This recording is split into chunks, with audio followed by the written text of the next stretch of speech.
அண்ணல் நபி மீது ஸலவாத் சொல்வோம், அவர்தம் வழியினிலே நாமும் செல்வோம். பண்பின் சிகரமே, தீனின் அகரமே, எங்கள் நபிநாதரே.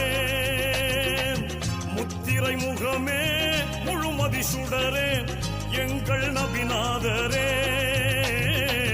வானில் வந்துதித்த திங்களே, வல்லோன் அல்லாவின் நேசரே.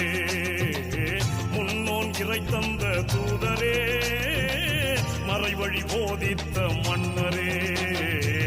அண்ணல் நபி மீது ஸலவாத் சொல்வோம், அவர்தம் வழியினிலே நாமும் செல்வோம். இன்னல் இடரேதும் பிறர் தந்தாலும் இன்சொல்லால் உன் வசமாக்கு என்பது அவர் வாக்கு.